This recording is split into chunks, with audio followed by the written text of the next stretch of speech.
All set?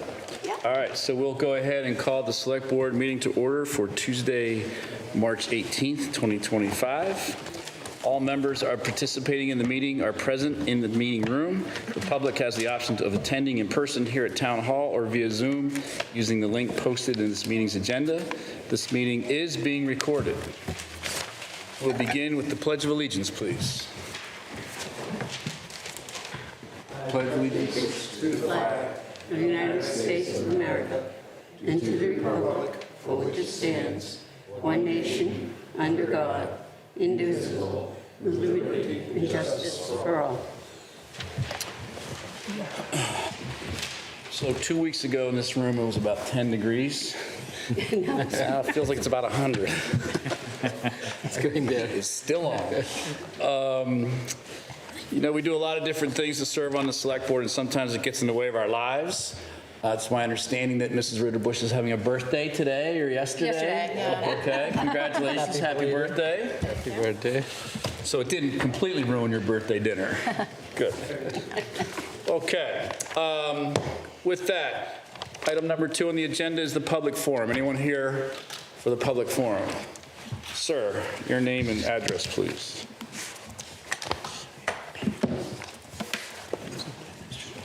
Ken Weissmantel, 145 Ash Street. I'd like to begin today by complimenting the Water Sewer Advisory Board. They have dug right into a deep subject. They've been on the Zoom calls for the last 2 Water Resources Commission meetings and have listened to the Water Resource staff present their latest recommendation on an interbasin transfer that was before the Commission. They have read previous IBT decisions. They've written a good recommendation that's in your packet tonight.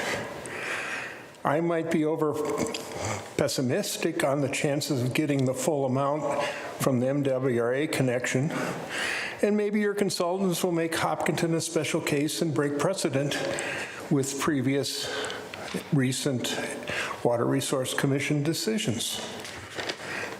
You've been getting the Cliff Note version of conservation measures expected, such as A36 water audits, leak detection, meter replacement, etc., during my citizen speaking talks.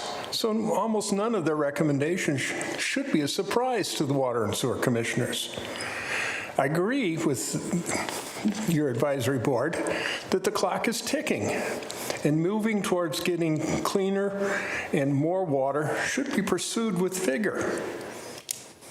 When you understand the lack of justification for the 2.7 million gallons a day request from the MWRA, I guess I would bet all 5 of you won't support that number.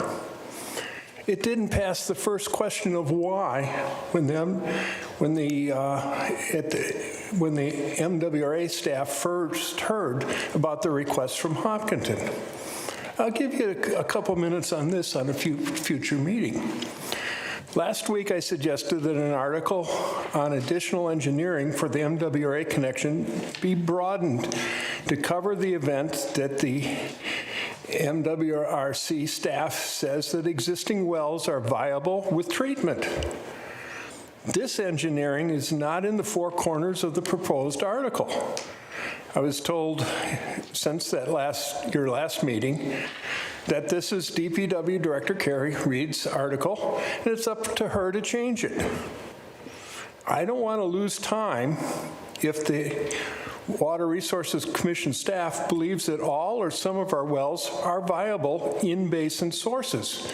And that is the key finding the Water Resources Commission has to make in order for you to get an interbasin transfer.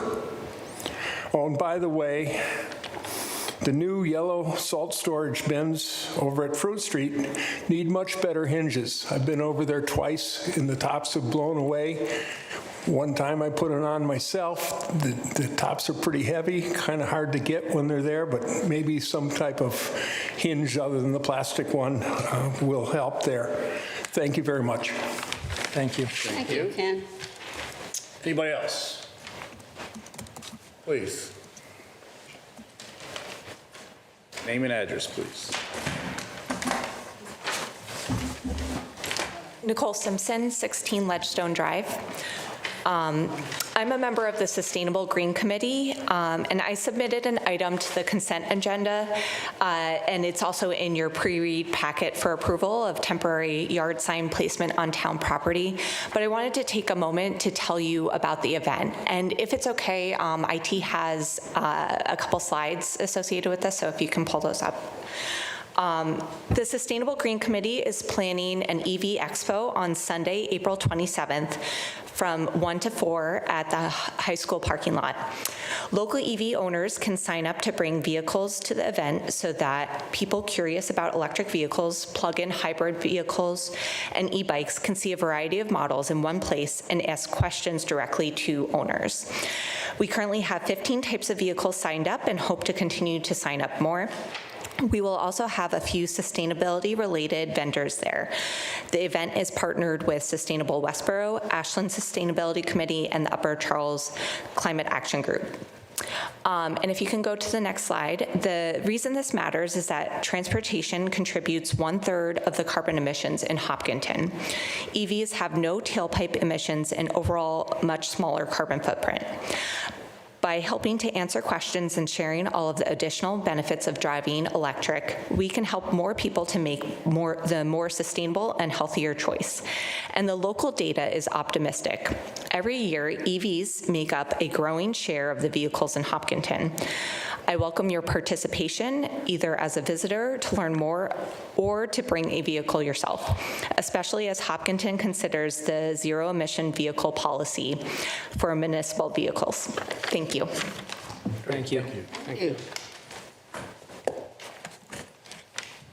Anyone else? Okay, seeing none, we'll move on. Item number 3 is... There is one. I'm sorry? I was being polite. Sorry. Oh, we're sorry. Hi, select people. Hi. I'm Amy Groves from 2 College Street. I'm chair of the Hopkinton Democratic Town Committee, but I'm speaking on my own behalf. I'm here to comment on the proposed Horribles Parade. Last year, I urged the Select Board to approve a parade as long as it could be called a 4th of July parade rather than a Horribles Parade. I'm even more convinced this year that this is the right thing to do for Hopkinton.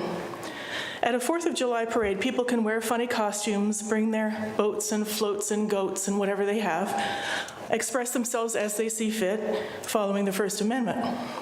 People can poke fun at themselves or even poke fun at others if they really want to. But the difference, and I think this is a really important difference, is that the overall theme of the event will be a positive one, stressing things that we have in common rather than things that divide us. The Horribles Parade has at times been fun in the past, but clearly it's been more fun for some people than for others. So given the current climate, it seems to be dividing our community more than uniting it. Members of the Hopkinton Republican Town Committee approached Parks and Rec this week asking for approval for another Horribles Parade this year. Parks and Rec did a wise thing, I think, by kicking the matter upstairs to the Select Board. I imagine that this will be on a future Select Board agenda. That's why you get paid the big bucks, right? Just so everyone knows, the meeting was covered by an independent article that came out, I think, yesterday, and Josh Grossetti in the IT department was able to furnish me with a replay of the meeting. Thank you, Josh, if you're up there. The Hopkinton Democrats didn't discuss the Horribles Parade this year, but we did discuss it last year, and I found that quite a few members were leaving town to celebrate the holiday with family or friends elsewhere, and a Horribles Parade wasn't really something that they wanted to participate in or even be in town for, some of them. So it's possible that after 1 or 2 really nice 4th of July celebrations, they might be induced to come back and celebrate the holiday in their own hometown, which I think would be great. Personally, I'm not convinced that just adding another political party, adding the Democrats to the mix, will solve the central problem. It really should be something positive and something for the whole town, most of which are unenrolled people anyway, and not run by political committees. However, I would be happy to add it to our agenda. I will add it to the agenda for our monthly meeting next week and see what the committee feels. I urge the proposed sponsors to decouple themselves from a town political committee, and above all, I urge the Select Board to approve the parade only if it's a 4th of July parade that the whole town can enjoy. Thank you for taking my comment. Thank you.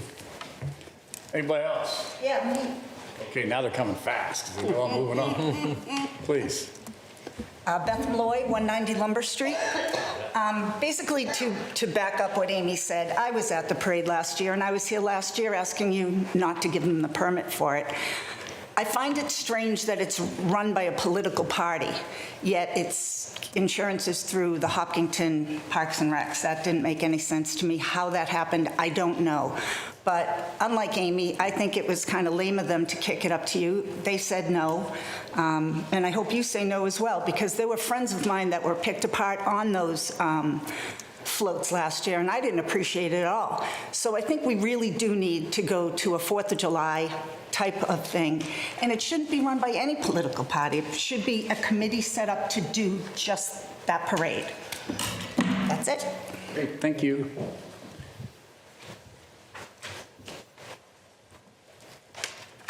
Welcome. Ed Harrow, 8 Spring Lane. I didn't intend to speak to this, but I want to go on record as saying that last year's Horribles Parade was fabulous, because you may recall that I was made Hopkinson's Horrible Man of the Year. Congratulations. Thank you. Anybody else? Seeing none. Item number 3 on the agenda, please. The consent agenda. The Select Board will consider approving minutes of March 4th and 11th, 2025 meetings, accept a gift of $250 from the Hopkinton Garden Club to the Public Library to be used to fund the library's seed bank. Temporary signs on town property specific from the Sustainable Green Committee for an EV awareness event. Is on the consent agenda, as we just heard. And a new employee, the Select Board will consider affirming the town manager's appointment of William Ernst, a heavy equipment operator for the Department of Public Works. Does anybody want to break anything out of the consent agenda? Hearing none. Does anybody want to make a motion to approve the consent agenda? I move the motion to approve the consent agenda as written. Second. We have a motion and a second. Any discussion on the motion? All those in favor, please say aye. Aye. Anyone opposed? It's unanimous, and so carries. Those 4 items all pass. Okay? Next up, Water Sewer Advisory Board update. Are our colleagues here, all of them here? Everybody we need to have here, okay? We have one of our colleagues who's on. Oh, yeah. He's on Zoom. He is One is on Zoom, so Paul Gallagher, can we liven him up? Yeah. we'll liven him up.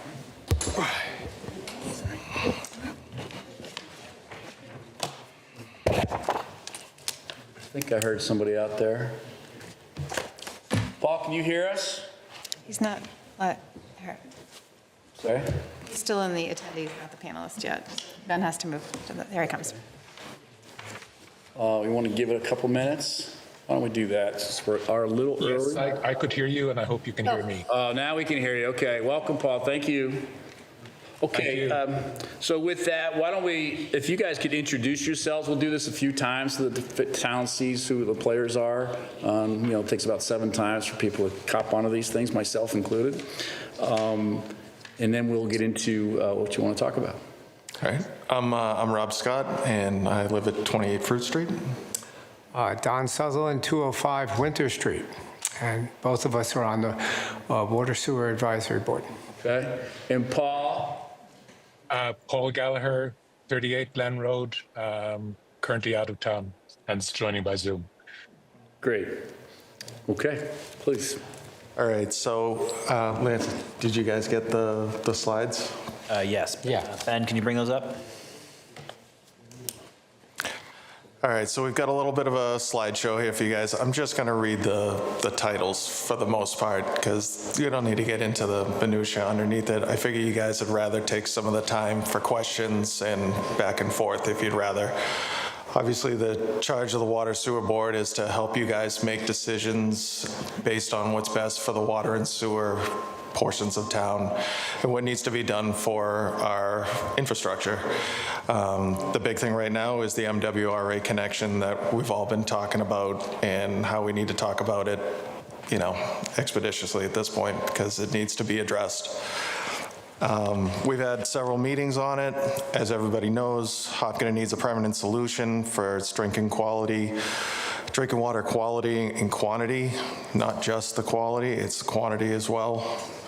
You know, we've discussed these 3 viable alternatives that are on the next slide. There's a bunch of options. We haven't been able to 100% rule out any single one of them. We still need a lot of information. We're going to be spending some time with Kerry and from the DPW. We're going to be doing some tour of a facility and stuff like that, learning some more about what they're doing with the wastewater treatment plant and with well 6 and how they're dealing with the PFAS. We've got a lot of issues dealing with MWRA, with trying to come up with how much water we're actually asking for from them. You know, we've got 2.7 million gallons of water a day is what we're asking for from them right now. We can't say that's enough. We can't say that's too much yet. We're still working on it. The committee that Ken is on, the Water Resource Commission, has a lot of rules that we need to kind of adhere to and bring our stuff in line so that we can, you know, even really make this a formal pledge to the MWRA for this, which is one of our biggest regulatory hurdles here. The Ashland thing is kind of here nor there. Then the next slide is the how much water we're using. You can see on it how they came up with that number. It's extremely debatable, extremely, how we came up with that. It could be more than the 2.7, it could be less. We need to do some more investigation into it and maybe lean on some people from planning or land management with what they foresee the build-outs being in town and water, you know, needs being. So we're going to need full approval from the WRC for the interbasin transfer. We don't know whether we're going to be able to use some of our current infrastructure or if we're going to have to abandon all of it. We're still in that phase of trying to figure out what we can use, whether we can do a hybrid system or we're solely based on MWRA if we do that connection. So we don't. Another thing we don't have an answer on what we're going to do with our existing infrastructure. There's been bantered about there's a chance that we might be able to get a portion of what we're asking for from MWRA and take a portion from our own stuff. But again, we still don't know that, and we won't know it until we really satisfy the WRC, and then we get into the nitty-gritty with MWRA.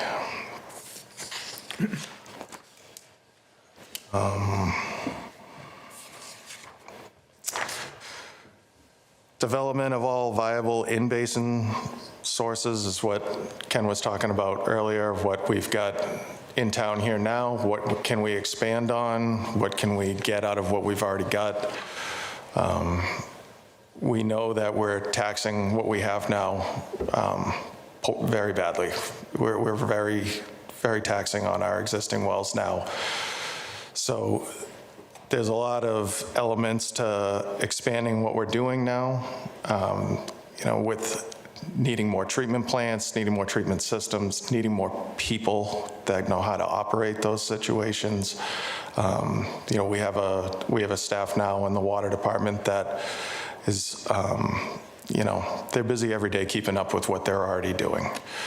But it's something to look into, but we won't know until we really divest into it. Implement all practical water conservation measures.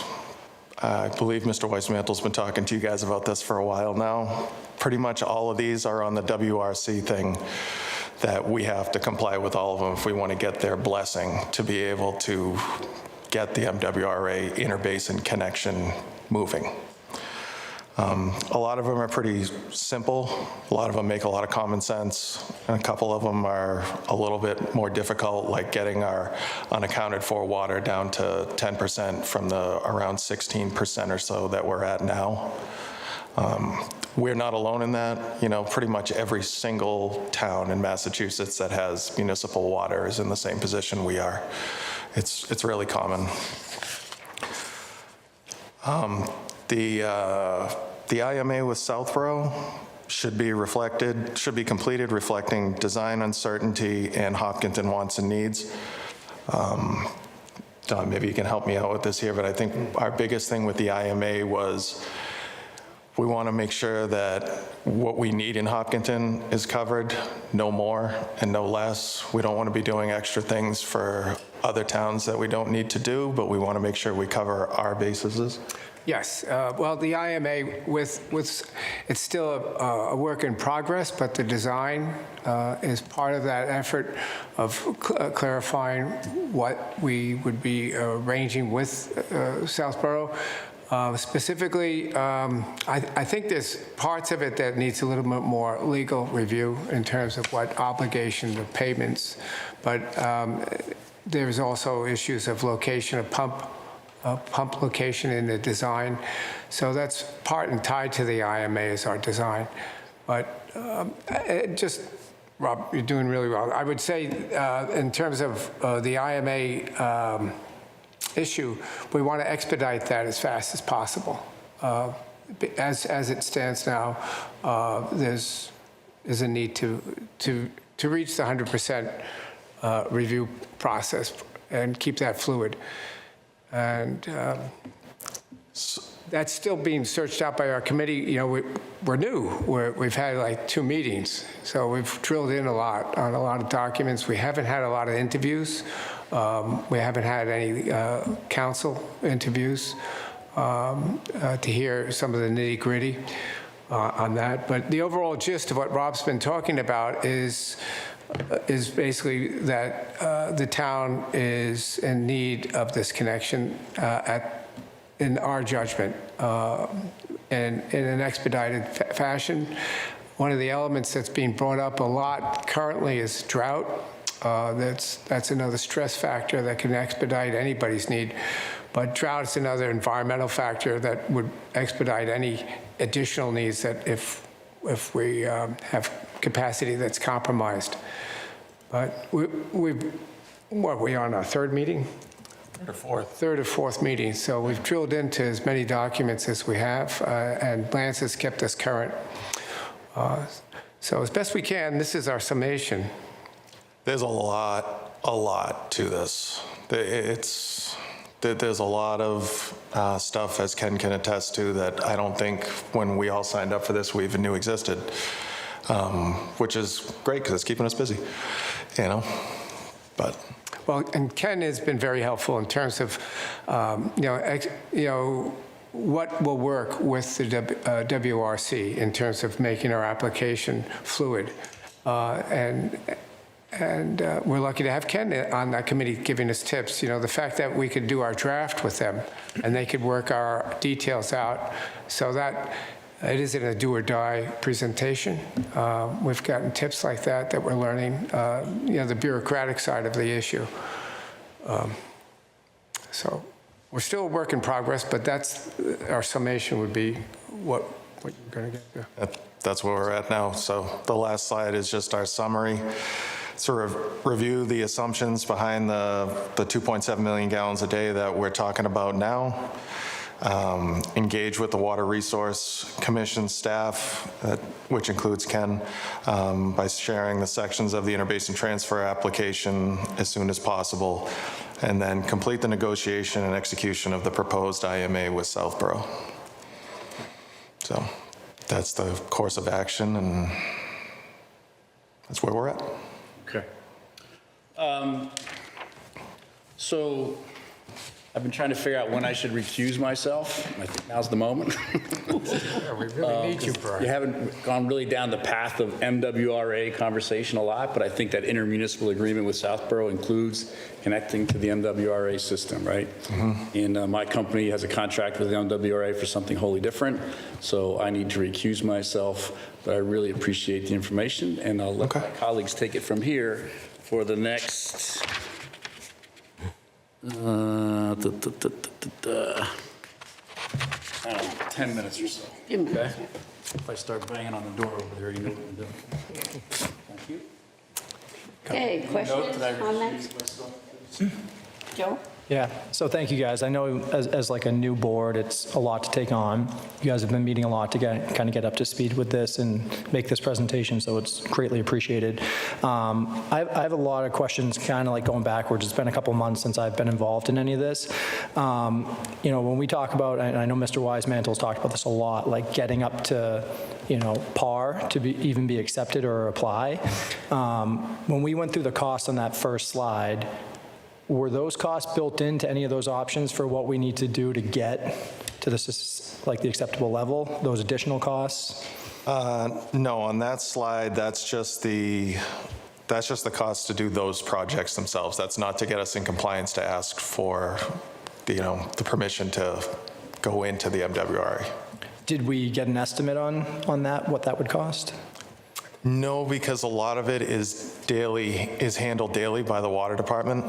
That, you know, it's a lot of just good practices that they're trying to work on. They are going to need some money, you know, grants and stuff like that. I know there's been talk of like water meters and stuff like that I'm sure they're going to talk to you about. That's a part of it, but that's also stuff that they would be doing anyway as part of their usual, you know, care of the system. Yeah, okay, I remember the meters and stuff, and I believe, I see Kerry in the back, I think there was like a meter shortage for a while. It was hard to get meters, so that, you know, that's something that's been dragged out for a long time to, you know, not the water department's fault. But with that, you know, what type of time frame, like we need to figure out what type of time frame we're looking at for those things. The intermunicipal agreement, you know, from my perspective, like I get why we need to do that to, you know, to start moving forward with some of the plans with Southborough and the connection, but we're also far from like a final decision. So like I'm a little just, you know, again, this isn't like my specialty, but that just process-wise is, you know, a challenge for me to understand, like, all right, so we're in, you know, design or draft stage of the connection, but we've got to, you know, put an agreement together with Southborough. I get why Southborough wants us to do that. They want us to, you know, pay them. Southborough is not my concern. We got to take care of Hopkinton. So that, figuring out how to do that process-wise is, you know, something I'd like, and I'll look for Elaine and Lance's advice on how we approach that. I get the whole timing of it, but. So one of the big reasons why we're pushing is because this is like a 5 to 7 year project is what they're talking about. We're already at least 2 into it. And Southborough saying they want to do a peer review of the whole process and what they're going to need, but that's not going to start, am I correct, until we agree to the IMA?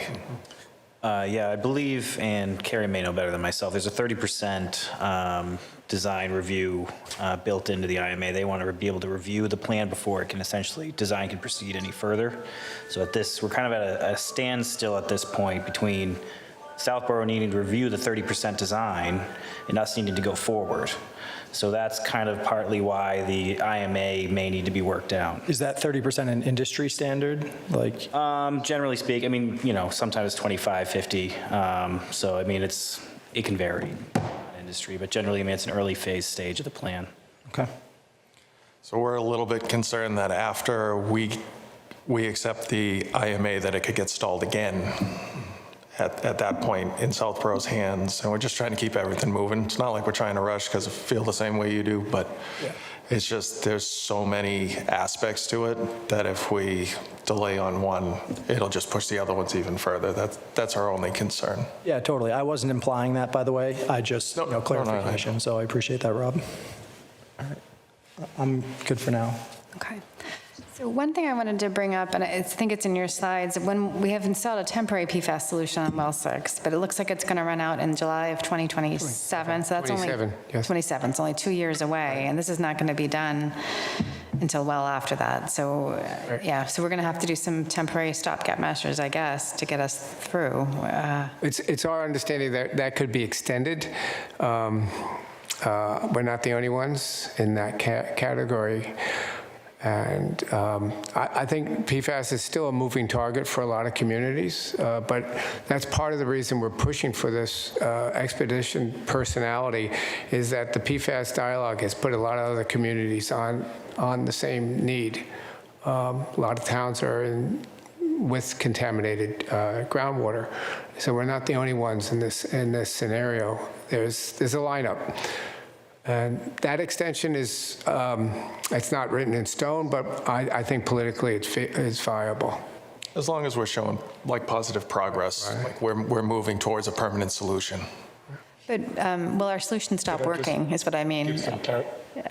Like the filter vessels that we have might fill up and we might have to replace them, so it's another cost we're going to have to incur. Yes, yes.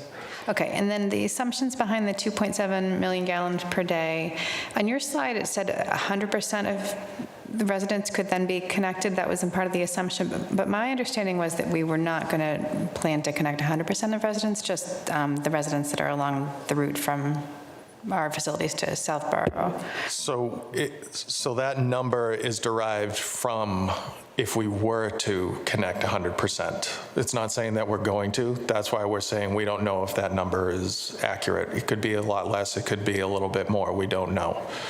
Okay. So we need to, that's why I was saying earlier, I think it might help for us at one of our meetings to maybe talk to like planning or land management of what they realistically see going forward for the town, like how much build out really is there left, you know. Okay.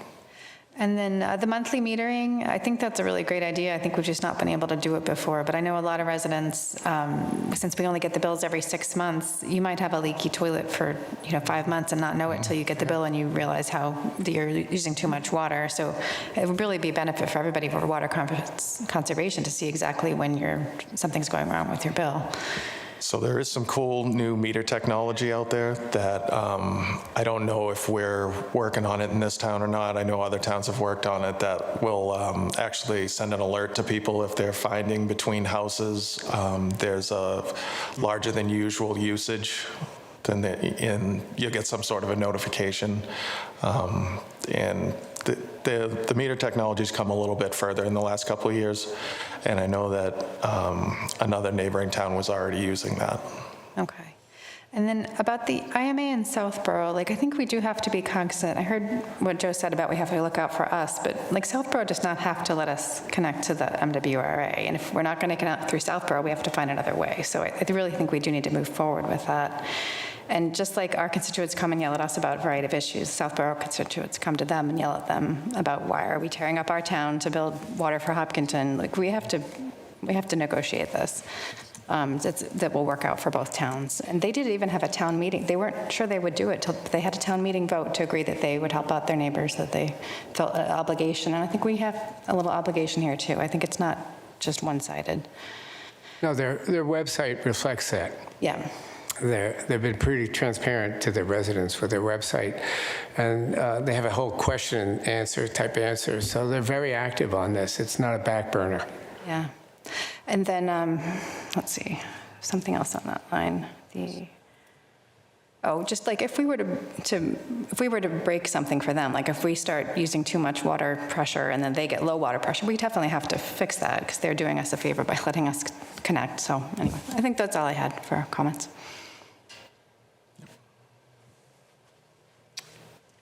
Sure.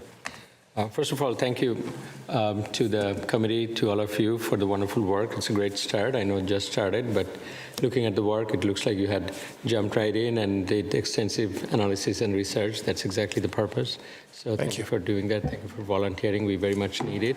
It also shows that how complex and elaborate this is and is going to be, and critical, of course, for all good reasons. So I'm really glad that we started and look forward to your future works on this and suggestions and guidance like we are getting today. In terms of the items, I think this makes sense. This is, again, pretty elaborate, and you can go and you will go more deep, I'm sure. A couple of things that I wanted to understand a little bit. One is that for the 2.7 MGD, is that attached to any cost or any design considerations? So in other words, I like how you are deciphering those, and we want to get more accurate and more predictable measure there for sure. But for example, say it's 2 or if it's 3, would there be a significant impact of any kind on the design cost or agreements that we should be aware of? How much is that? That would be one question to understand, so we can orchestrate it accordingly. So I'll pause, and then I have two other questions. So we don't know the answer to that question yet on cost, but we do know that the greater the ask from us, the more difficult it's going to be for us to get the blessings of the WRC and the MWRA. Got it. Yep. Then we want to be more accurate, so we're on the favorable bucket. And it makes sense. If it's for 100%, that means it's 40% over right there, because, yeah, we're 40% on private wells. So that's helpful. I think we'll need that analysis. Now, the second one is, in terms of the overall timeline, I like how you are looking at those and the dependencies for future, and I'm sure you'll have it in your future conversations as well. It would be good for us to educate ourselves as well as plan ahead and, connect the dots a little better if we can have a comprehensive kind of plan and approach from here to WRC approval to actual implementation, town vote, all of these. So we have it on our radar and making sure we are orchestrating all the moving parts, dependencies, and prepare ourselves, or we can help you prepare for other nuances that may come around us. So something even at a sketch level would be very helpful. So the letter that we submitted the other day is a fairly, 100-foot view of it. So I know myself, I read that letter like 3 times because there's a ton in it. But there's a pretty good outline of the path forward, but we do need a little bit more, and maybe we can work on making that a little more streamlined. No, thank you. And that's a great start again, and has quite a bit, and I'm really excited to see that it's coming together. And also showing that, tons to do, of course, which is obvious. Now, in terms of the action items and the recommendations that you have, is there, and I am glad that Lance and Elaine are working together very well and connected on all the town aspect of things. Anything imminent that you'd need from us, from the town, to get the IMA going, or to make sure we add the, explanation of the clause that you have identified that might be a little more amenable, things of that sort? Well, I was just curious how the two boards are communicating. There was a stall in the review with the two towns, and then there was a change in leadership with the boards. So I'm hoping that that could be clarified in terms of the communication between your board and the Southborough board. If you've had that, do you have a liaison? Because we would just have to independently go to each board instead of seeing the sensitivities that you guys have. So we could do that, but I just was curious. Do you have a liaison with the Southborough? That's when this first came up, I was the chair and I was the liaison that year. But do we have a liaison this year? So it has been each chair. Okay. Along, and now Right. can't use the chair, so one of the members has to be the point person. So can we put that on a future agenda item to choose a new chair? Okay. Or a liaison. And that would help for your issues as well, because we're getting the Hopkinton side, we're not getting the Southborough side of, just what we can read. But in terms of the boards, it seems they're very active on this front still, judging by their website. And I haven't made any personal calls to their board, but I didn't want to ruffle feathers yet. Okay. So I think the only thing that sticks out to me really is that we need, the next thing Kerry was talking to us about mainly was we need to forward the approval to get the design to 50%, correct? Yes. Wasn't that really the next step?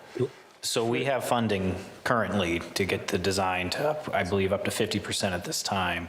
But it has to be Carrie, approved. up to 50? 50%. So there is an article now on the town meeting warrant to potentially get the funding the remainder of the way to 100%. And that is, contingent upon fulfilling that Southborough IMA so we can get their approval to move forward, before we can even get to the 50%. So if we can get them to review the 30%, then we can move to the 50% with our existing funding. And then if this extra funding gets approved at town meeting, then we would be able to move forward of the 100% design potentially. But, obviously that funding wouldn't be utilized right away. It's just, I think part of the reason and Carrie's intention, as it was explained to me with including it in the town meeting, was, we don't want to have to wait a whole other year. If we get to that point and we need the funding to progress the design, we don't want to have to wait till the next town meeting to make that request at that time. Great. And we just have one MWRA connection, or article at town meeting, right? The supplemental connection work, okay. So anyway, I'm definitely in favor of moving forward as fast as, as we can, because it's important that we all have clean water. I was going to say, thank you again, and the action items that we have, I'm glad you're connected and you're on top. Let's crank these along, and any way we can help, let us know. But you have the items, and you and Elaine, I'm sure, with Carrie's help, can move things forward. I just want to thank the board. They've been very attentive to the issue. They've met every 2 weeks consistently. It's been actually 5 meetings now, so I appreciate all the hard work all 3 members have put into this, and they've been asking a lot of great questions. Time flies when you're having fun. Awesome. Keep up the good work. Thank you. Could I just make a brief comment? It's Paul. Sorry, I've had my hand up for a few moments. So just to answer Mr. Mannon's question about kind of what do we need the select board to do. I think on just going to our 3 actions on the calculation of the future demand, I think it would be good if the select board asked, I'm not quite sure which department in town, but maybe the town start with the town manager's office, just to confirm that those assumptions of all private wells connecting to the public system, etc., are the basis on which we want to calculate our ask. And if so, great. If not, then probably now is a good time to refine those assumptions. Then on our second recommendation, I think it would be good in your role as water commissioners to ask the DPW to begin preparing these drafts of the key application documents to WRC for the interbasin transfer. And when you go through, I believe that when the engineer, our consulting engineer, goes through that analysis in the correct format, it will be very clarifying in terms of the fine details of the design and which water source or water sources we want to use going forward. And then on the third one, on the IMA, besides reinitiating contact with Hopkinton, the document is just not in condition to be signed at the moment. It's a draft, and there's an opportunity right now to make sure that that it reflects what Hopkinton really wants. And for example, in terms of the future billing arrangements and the future arrangements for funding capital replacement. Also, I think it would be prudent to be a little less dogmatic in that IMA, given that the design is only at 30%, and given that we've got this approval marathon to get through for the interbasin transfer. Let's acknowledge that there's the possibility that the volume could change, that we're asking for Southerners Mains to convey to us. And with that, some of the design elements could change. So those are the 3 things that or the things that I would ask the select board to consider doing with respect to each of those 3 recommended actions. Thank you. You're all taking notes. Thank you, Paul. Anyone else want to say anything? No? Okay. I want to thank you, gentlemen. It's nice to see we're moving forward on this issue to some extent. We spent a lot of time trying to figure out why it happened with our fire academy here and working on foam and, you know, all that stuff over the years. And I think we should still be researching that to some extent. I know Representative Irina DeRosa has some information on that, and he was working with a woman from another town who was trying to get more money from the state because of the fire problem. So it is something we also should keep our eye on. Not to stop moving forward with this at all, but it's still out there, that's all. And I'm so happy to see progress being made. Thank you very much for your time and energy.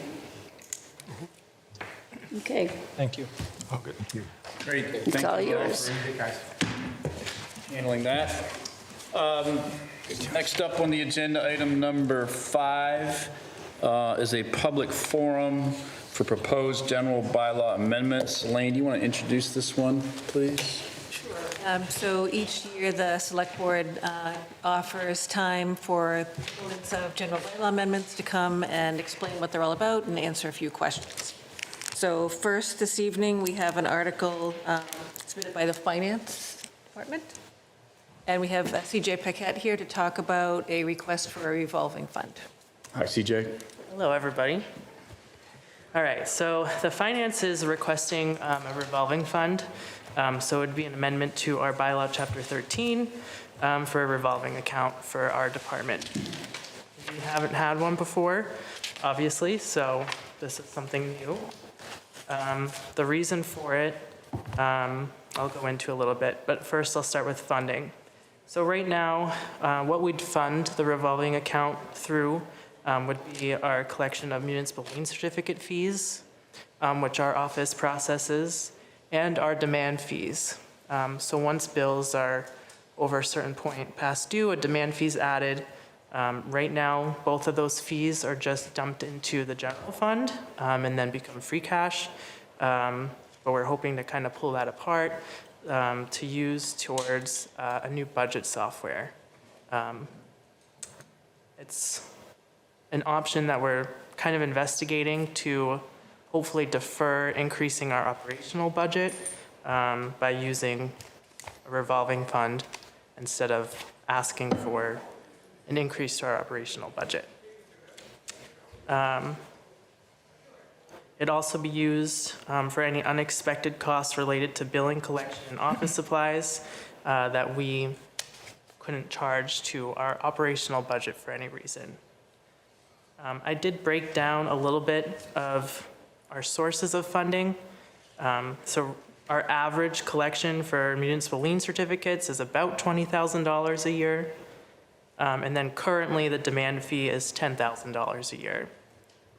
However, that could change as we're also asking to increase demand fees this year at town meeting. So we can't really predict that without knowing the answer to that question yet. Okay. Anything else? That's it. Elaine, your thoughts on this particular request? It does offer an opportunity to fund the budget software, which I think we talked about at their budget presentation. I know that we've had grants and so forth in that regard and hope to get some funding there as well. But it's just another way to try to creatively fund some things through the collection of fees. Okay. Anybody have any questions, comments? Nothing in particular. I think this is a good idea, and if we can creatively manage it. How much, on an ongoing basis, do you see the additional cost for this? The operational cost for the budget software? So we've looked at a few different options. We're not sure exactly of pricing yet. I'd say on average somewhere between $30,000 and $50,000 a year, but we don't have an exact number yet. We went through some demos last year, but we're going to have to retouch on those. It's really a benefit for the entire town. This would tremendously help because it would reduce the burden of the spreadsheets and reaching out individually, emails and all those, right? Right, and there'd be more digital forms and graphs that would, help. It'd be better for the public for viewing the budget as well. There's a lot of different opportunities to make it more digital, more user-friendly, more visible for the public. As well as, I think it would help the organization of the process too. Right now, everything's very manual. I don't touch the budget personally, obviously Kyla does, but I've seen her work it, and it's pretty difficult right now without having a formal software in place. Thank you. What's that? Mrs. Frenier? Oh, I think that this is an idea that its time has come, and I just would like to know, what sort of things will you be charging for? Municipal lien certificates, what kind of things? Yeah, so the only two fees that we'd be putting into the revolving fund would be the municipal lien certificates and the demand fees.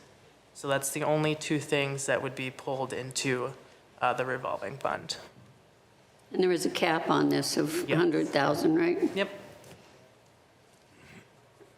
No, did you happen to do any survey? Do you know other towns that do this around?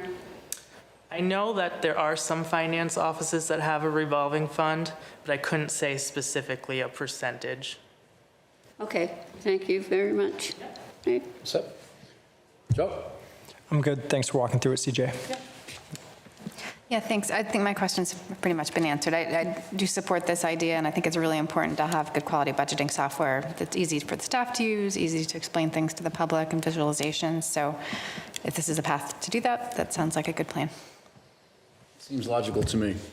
We don't need to vote it this evening because it's a town meeting article, but we're just listening, and if anyone has any comments, questions, they can ask, right? Does anyone have any comments, questions on this at this part of the public forum? Okay, thank you very much. Thank you. Thank you. Good night. All right, and next we have Connor Deegan, who has proposed an article regarding the date and time of annual town meeting. Working downstairs. Connor is on Zoom. I'm sorry? Connor is on Zoom. Connor's on Zoom. Mr. Deegan, are you out there?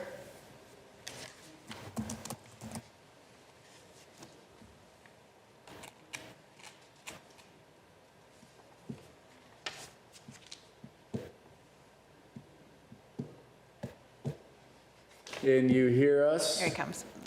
Come in. How do you see him there and we don't see him up there? Because you're actually on the Zoom link itself. There's panelists that we can all see and attendees that not everyone can see. Great. Hi, Connor. Connor, please go ahead. Join you in person today. Had to run home to do baby duties.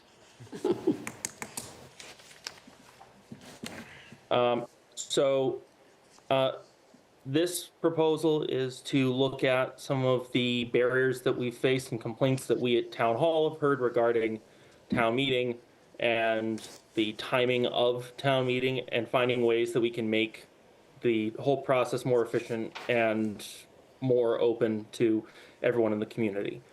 Some of the things that I've heard and we've seen from some surveys that we've done over the course of the last few years show that there's an actual issue with some people who have disabilities able to get there at certain times in the evening, and of course they actually have to attend. I know that we've seen a number of people, especially our seniors, who've said they either can't drive at night or they can't find a way to get a ride because they can't get buses that go that late. The other piece of it being that it was a huge hurdle when we first started talking about having childcare at town meetings, because you can't have childcare going until 11 p.m. on a school night. So this is something where we could realistically look at starting earlier in the morning on a Saturday with minimal impact to existing procedures that we have in place.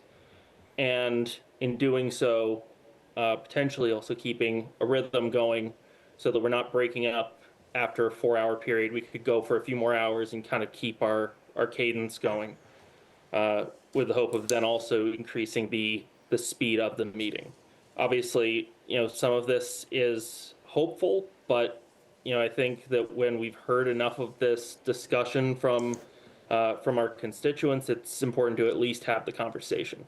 I did have a conversation as well with Amy earlier today about potentially changing some of the language to make it a more workable day instead of just on the first Saturday in May, because there was some concerns about that weekend from her.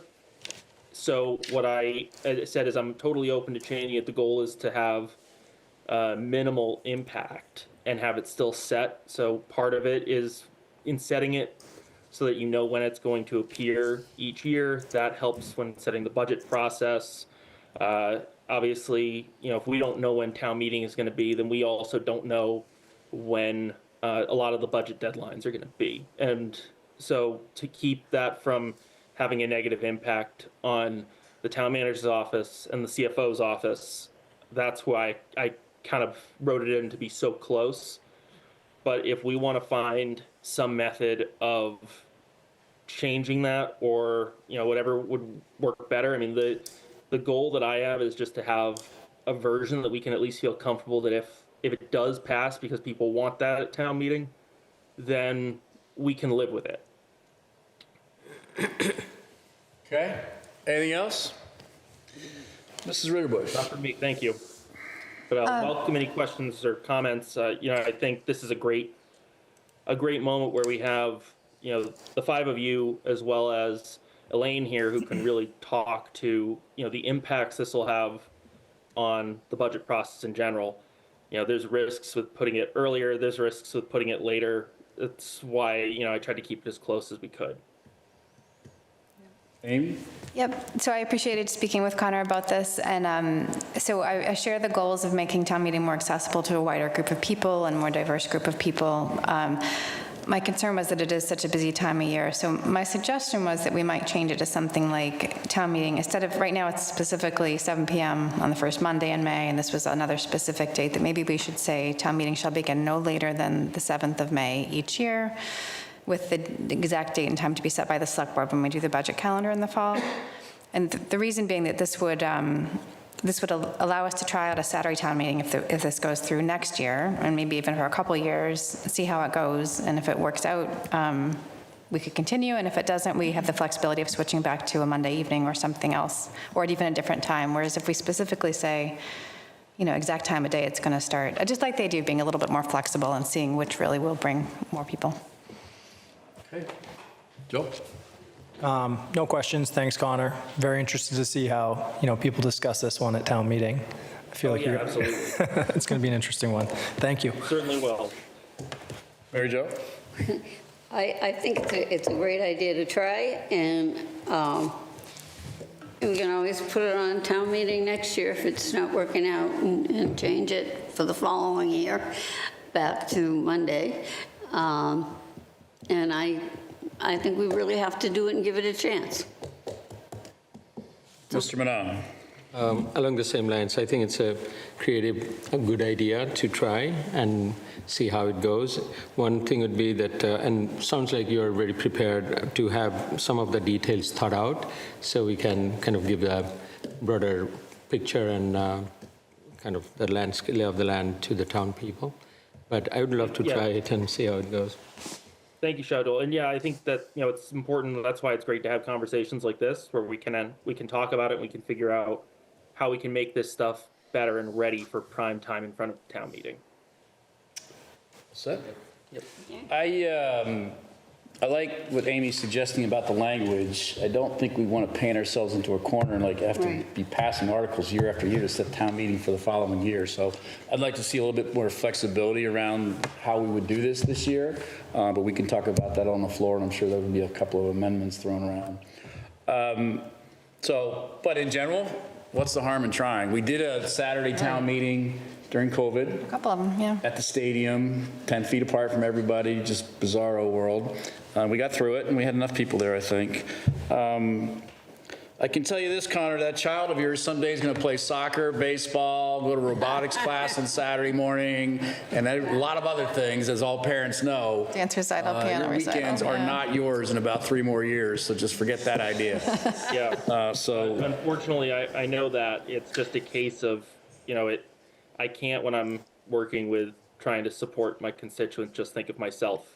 As much as it's perfectly convenient for me to do it on a weeknight, and it doesn't impact my schedule all that much, it's something where I hear real accessibility complaints about, and I think that's concerning about the risk of disenfranchising a whole population of voters.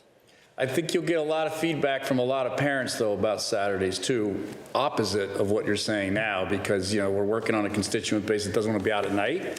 There's a lot of folks that don't want to be there Saturday mornings because they're busy with other stuff, too. So it'll be one of these things that we'll learn from, and I think it's a great idea to bring it to town meeting. Let's have that conversation. I Agreed, 100%. Yeah, that brings me up a question now. If we're going to have it on a Saturday, that means it's going to be rather long period on Saturday. And, we're talking about parents and kids playing soccer and all that sort of thing. And I foresee parents wanting to switch off. And how long are people going to be able to sign up for town meeting? Or can they leave after a point and have the other parent take over? Or, and then are we going to provide some sort of sustenance while people are there for so many hours?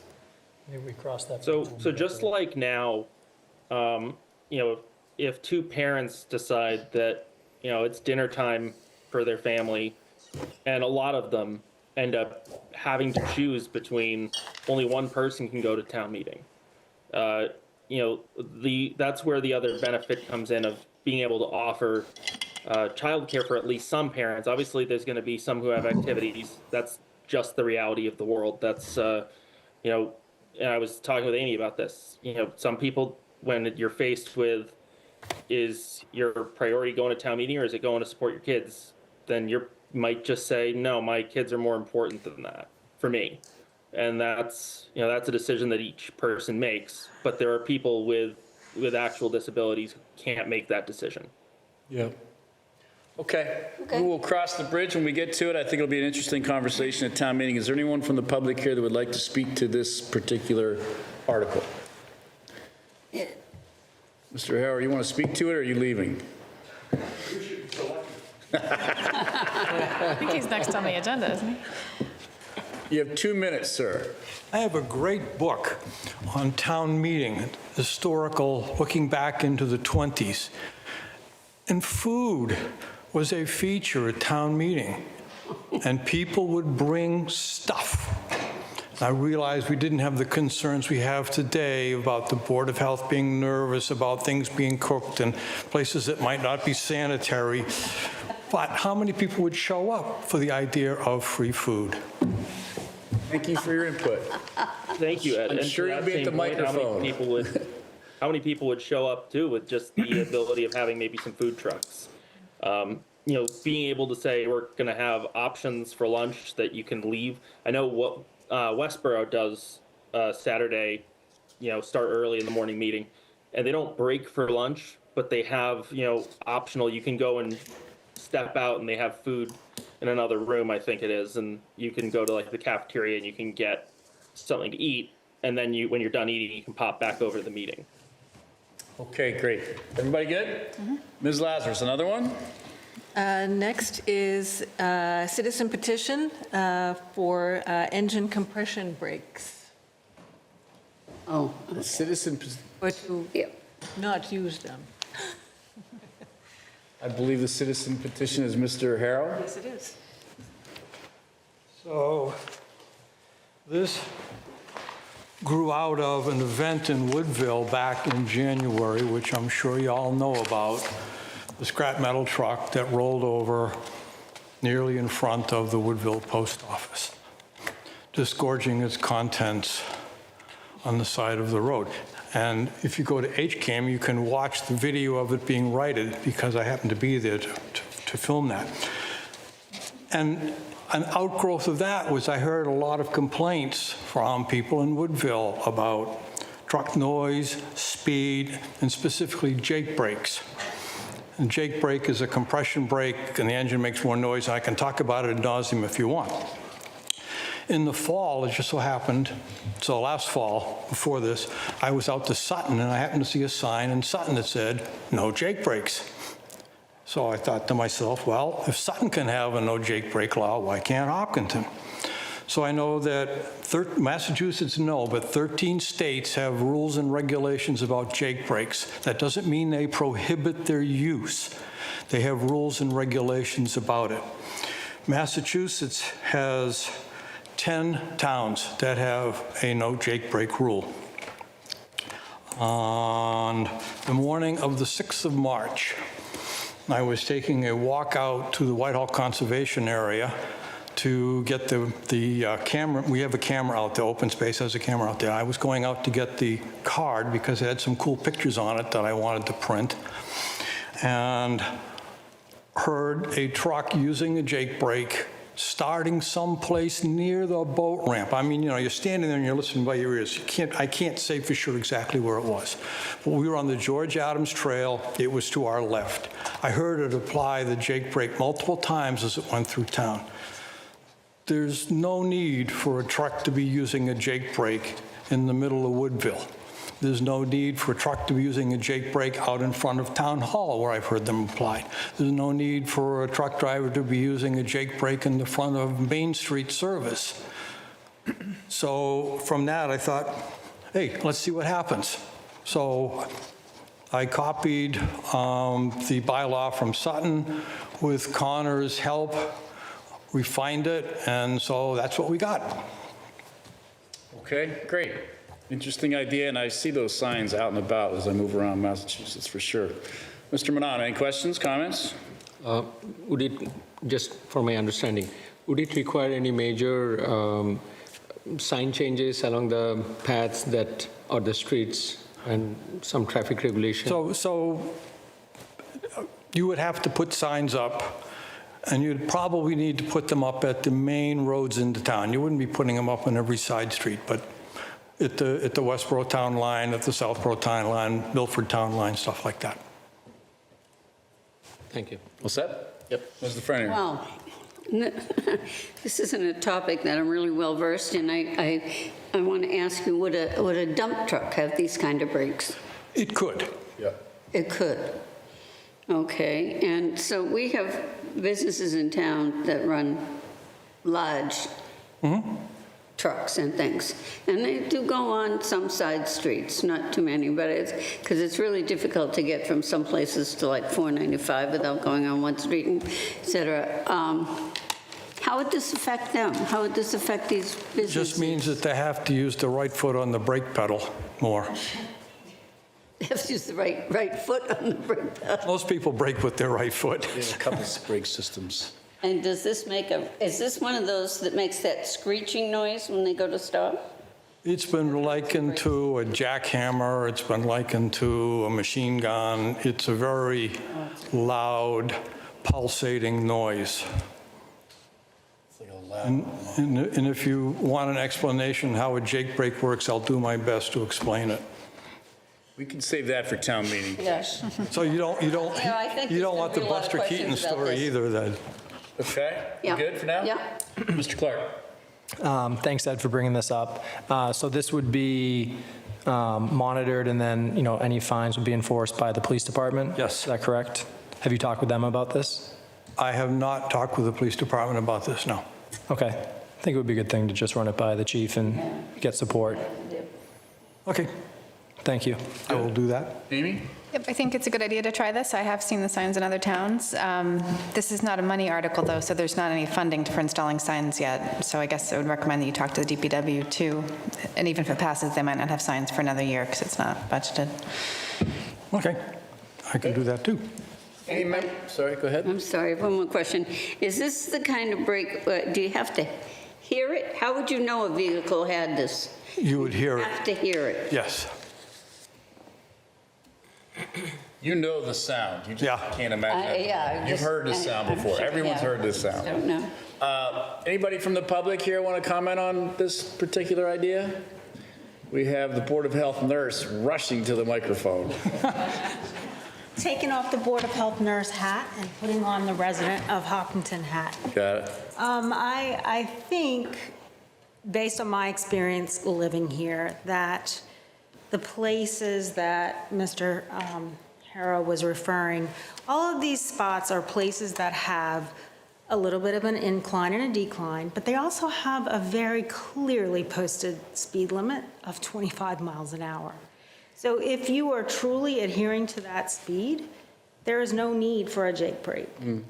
And then, especially in Woodville, there are some sections that, as we know, with the recent overturn of the truck, there's a very steep hill and a curve.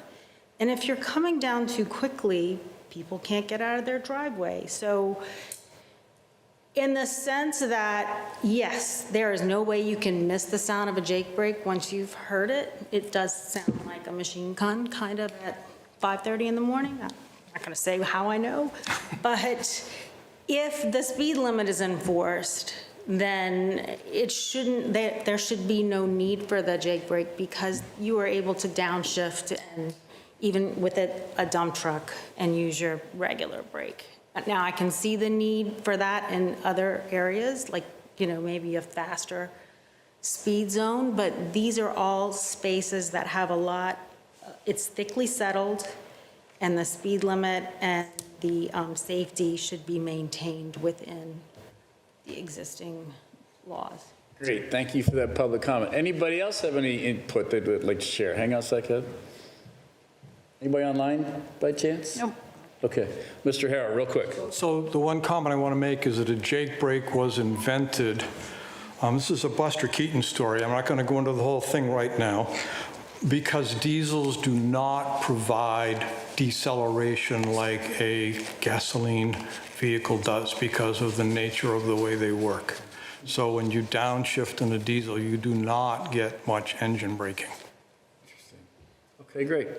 All right, I think we got a good feel for that one.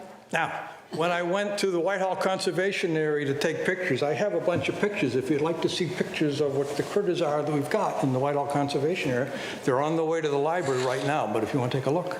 No, we can't do that right now. Okay. We can certainly jump over to the library and check it out at some point soon, but thank you. Okay, Ms. Lazarus. Next is an article put forth by the Council on Aging. So Jessica Fitch, maybe on Zoom? Oh, yes, she is. Is Jessica out there? She's coming over. Yeah. I'm sorry? She's moving from the one column to the next, so Got it, she'll be on okay. shortly. All right, thank you. Can you all hear me? Hi, Jessica. Yep. Hi. So we have an article that is a pretty straightforward article. We have not updated our section of the Council on Aging bylaws in the town charter in probably conservatively 30 or 40 years. So really what we are recommending are really just updates to modernize our current, or to modernize to meet our current Council on Aging. So most of this is, we worked with Elaine and we worked with legal to make sure we had everything in order, all of our ducks in a row. The real big change that we're doing this year is we have consistently operated a 7-person board with a 2-person alternate. However, for as long as I've been at the COA, as long as Amy has been there, we have operated as if we are a 9-member board. We require, 5 people for a quorum. And there's always been a lot of confusion over what can an associate do, what can't they do, are they a voting member, are they not? So really, the big change in this article is we are going to move from a 7-person board with 2 alternates to just a 9-member board, and give everybody equal voting rights, equal opportunity to participate in the meeting. Okay, thank you. Mrs. Ridbush, thoughts, questions? No, this sounds like good changes, and I'm glad they took the time to review their bylaws. Clark. No questions, thank you. Mary Jo? I was looking at this, and I'm a little bit surprised that you just got rid of the whole old article. Is there anything being held over into this article? So what we are doing, this is the article that is going to become eventually part of the town bylaws and the town charter. We are then, as a COA board, looking at our internal policies, because it is much easier for our Council on Aging board to vote on board policies. It does not require that they go to town charter. So this article is really kind of the required information, the stuff that we shouldn't have to come back in a year, in 2 years, in 3 years to change any of it, barring, major changes in state policies. And then we can make the changes that we feel have the potential to require a vote. For example, we don't need to stipulate in here that our meeting is held the specific day it is each month. We can put that into our Council on Aging policies and procedures that our Council on Aging board approves. And then if we feel that we need to change that, we can. So it gives us a little more leeway without having to come back next year or, 2 years from now to the select board to ask us to vote again at town meeting. Okay, thank you. Okay. Mr. Manon? I have no question. I think it makes sense, and the rationale also makes sense. Thank you very much, Jessica. Is there any members of the public that would like to comment or ask questions about this article? There's no one left on. No one online? Okay. I think we're all set. Thank you very much. Thank you. Elaine? Anyone else? That's it. Okay, with that, we'll move to item number 6, the 66 Fruit Street lease and pilot agreement, the Hopkinton Scout Leaders Association. Mr. Kazanjian, if you want to join us, and Elaine, if you would introduce the article, please, and the action in front of the board, potential action in front of the board tonight. All right. So before the board this evening is a draft lease and pilot agreement between the town and the Hopkinton Scout Leaders Association. It's several years in the making. Town meeting voted to authorize the leasing of this portion of 66 Fruit Street in 2017. There was an RFP after that, and then a second RFP in 2023, and then it took a while to negotiate the lease. But in general, there's 25 acres of parcel 8 that wraps around the Bay Path lease that would be leased to the Scouts. This parcel was in the master plan for the property. It was undesignated uses, so it was available for some future lease opportunity. And the rent would be $1 a year, and the pilot would be $1 a year, and it's a 99-year lease. One of my questions was going to be, is the pilot overburdensome? But I don't think that's the case. Glad to hear that. Okay. Anything else? No. You guys want to introduce yourselves and just talk for a minute about what we're doing here? Sure, I'm Karen Bograd, and I'm currently president of the Hopkinton Scout Leaders Association, as well as I have been a member of all the units for, I think, more than 20 years at this point. And I've just been involved in supporting the youth in the town as, a member of all their different activities. So it'd be really great to see this finally come true. Jerry Kazanjian, no longer a board member of the HSLA, but still involved, hoping to see this project through. I suspect you were playing attorney a little bit with this process. A smidge. We didn't let him leave. Thank you. I think this is great. We've been talking about this forever. I mean, the Fruit Street parcel master plan back in 2008 or whatever it was had something for the Scouts in there, and so I think it's great. It's great. Okay. So with that background, anybody have any questions or thoughts? Mr. Manon. No questions. I'm glad it's happening, hopefully. And thanks for what you do, and love the work that the Scouts do as well. Mrs. Frenier. Hi, this is a very good, well-written document. And I know we used to have land behind EMC off of South Street, and we sold it for a camp in New Hampshire. And our scouts were supposed to be going there all the time. Does anybody know what happened to that?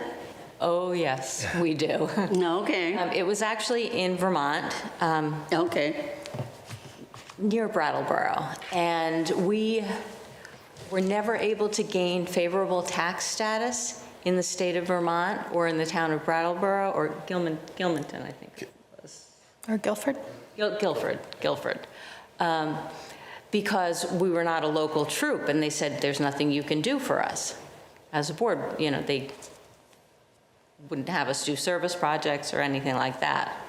And that went all the way up to the Supreme Court in Vermont. So there's a lot of documentation out there on that case. And we lost. And basically, the revenue we could bring in from the property was about $2,000 to $3,000 a year, and the taxes were always $10,000 a year. So it was just a matter of time before, you know, we were going to be in the red. So we wound up having to divest that in 2014. So, and then we've been searching here to help our membership with a lot of their needs for meeting space and areas to do activities. Well, this is Vermont's loss. Would have been good for open space even, you know. That's a shame. But I think that this is a good idea. I think the time has come. I know my kids went to the behind EMC a lot, winter camping and bivouacking and all that stuff. And we need it here. And now it's at home again. Nice. What's up? Mm-hmm. Mr. Clark. No questions. Hope to see this move forward at town meeting. Right, no questions for me either. I really like that Camp McGregor in Vermont, but I understand, you know, financially it didn't work out. So I'm really glad after all this time we can finally have this go forward. Okay. Elaine, this was before town meeting, that makes sense, and it passed at that time, correct? So we are already authorized to do the vote? So we can finalize it tonight and not go back again to town meeting, Yes. right? Is there any statute of limitations on that town meeting vote or anything? Because it was a while ago. No. Okay. All right, and you have a recommendation for us about this matter tonight? I recommend awarding the lease to the Scout Leaders Association. All right. I think it's great. Karen, I know you've been doing this forever with the Scouts and all kinds of other things, so thank you for all that. And Jerry and I used to be neighbors. I know how involved he was in scouting, so this is, I think, a really nice asset for the community. Does anybody want to make a motion, please, off the document? I'd be happy to make a motion to approve and award the lease of 25 acres at 66 Fruit Street to the Hopkinton Scout Leaders Association. Approve a payment in lieu of taxes agreement as negotiated with the Hopkinton Scout Leaders Association, and to authorize the town manager to sign the lease. Second. We have a motion by Ms. Ritterbush and a second by Mr. Menon for the Scout lease. Any discussion on the motion? All those in favor, please say aye. Aye. Any opposed? It's unanimous and so carries. Congratulations. This was great. Congratulations. Thank you. I want to thank the Scouts for all their patience and everything as we've worked through all these details over the years. Thank you, and thank you for all your help as well. All right. Yeah, that has been a long time in coming. I can hear Ron Clark in my ear right now. Okay, item number 7, annual town meeting. The select board will consider reviewing the draft town meeting warrant and motions, including a discussion of a resolution regarding encouraging PFAS testing of private wells, and take positions on warrant articles. Ms. Lazarus, what would you like us to do this evening? So this evening, I don't know if you had a chance to look through the warrant some more. We keep adding some details to the motions as we get those details. And there are some articles that you can probably vote on a recommendation this evening as well. Things that are maybe ready for your recommendation, that are the So that's these first 6 in our document. Why don't we start with those? I think we've talked about all these plenty of times, we've never Yeah. taken a vote to recommend or not recommend, correct? Correct. And some of them still need dollar amounts and so forth, so we're not. But the general concept of recommended or not recommended, we can do, correct? Correct. So if you could give us those maybe one at a time, and while we've talked about this before many a time, if we don't need to deliberate again, let's just do it, okay? If there's a question or someone's not clear about something, then we can get into it, but I'd rather just keep it going, because we have I don't think there's one that we're going to not recommend, based on what I've heard in the past, right? So if you want to. All right, so in the document this evening that has the motions in it, there's a list. Look over here. Excellent. So it's acceptance of town reports? Acceptance of town reports is, every year it's Article 1. Here's the list. So how about if we do this? Let's put a standing motion on the floor right now and tell me if this is in order. The select board moves to recommend passage of this article at the town meeting, annual town meeting. And then we're just going to all look at each other and say, yes, then that one passes, and we'll go to the next one and the next one. So somebody want to make that standing motion? I move to recommend approval or disapproval, or recommend no action on the following town meeting articles as we discuss and go through. Is there a second? Should we make it not recommend or disapprove, but the default recommend, I think, right? Yeah, it shouldn't be or, The right? recommend is the default, is that? Yeah, let's just have it be recommend, and then if it's not recommended, it's not recommended. We'll just vote it down. If it passes, not recommended. Okay, so the default is recommend, and if it's no, then it's no. So there's a motion on the table of Mr. Manon. Is there a second? Second. Second. Okay, so now we'll go through them. Acceptance of town reports. That's a yes. Everybody yes? Yes. Okay, we recommend. PEG access and cable-related funding. Yes? Yes. Everybody good? Yep. Chapter 90 highway funds. Yes? Yes? Home rule petition economic development special revenue account. Yes. Yes? We talked about that one many a time. That's the new entity Meals tax. for the meals tax. Rescind authorized but voided capital projects. Yes. Yes. Elaine, the ones that are in dark, Usual. Ready for we're saying are ready for recommendation tonight, Right. and others, Minimum, yeah. but not all these necessarily, the moderator will come to us and say, do you recommend or not? These are all the ones that you'll be required to make These are the required ones. The ones in bold or all of these? All of them. Okay, got it. Thank you. Lease of former center school. Yes. Yes. Okay. Supplemental appropriations and transfers for FY25. Yes. Yes. Unpaid bills from prior fiscal years. Yes. Okay. Rescind authorized but unissued debt. Yes. Yes. Was that big number that Kyla was talking about a couple weeks ago, the $2 million or something? I'm not sure if that will be a separate article or incorporated into other motions. And that's different than the one we just recommended, the voided capital projects? I guess it is different, okay. Okay. The weighted one is that has to do with the 4 DPW articles that. Oh, yeah. it's unusual, okay. So we had insufficient. Yep, got it. Excess bond premium. I think that one's going to come off the warrant. This excess bond premium? We don't need that one, so. So we're going to scratch that one, and there's not a recommendation in the box. Okay? Set the salary of elected officials, That's the town clerk salary? AKA Connor. Yes, and we do have a number in there, so, yes. We have Yes. a number? Yes. Okay. And we had that in the budget. FY26 operating budget. I don't know if you want to hold off on. I would hold off on this one, folks, because appropriations has to do their thing. Yeah. We have to respect their process, and we don't want to jump the gun. Is that okay? Yeah. So we just say no for now? We just leave it alone for right Just now. leave it blank, yeah. We're going to pass that. So we're going to pass on that one for now, but we will do that before town meeting. And did we say yes on this elected official salary? Yes. Okay, because we have the number now. Okay. We said yes on elected officials. We're wait on We're passing on operating budget. FY26 revolving fund spending limits. So for all of those revolving funds, like the one we discussed this evening, we have to set an annual spending limit. That's not a budget thing. That's just it's administrative. I think I'm a yes on that. Everybody yes? Yes. Transfer to other post-employment OPEB benefits liability trust fund. Yes. Yes. we can still tweak that number, but we're going to recommend something there, right? So that's a yes. Transfer to general stabilization fund. Yes. Yes. Everybody good with that? So what doesn't get used goes into stabilization. Savings account. That's two. This is from. There's two of them. Well, we just did two, that was two. We just did two.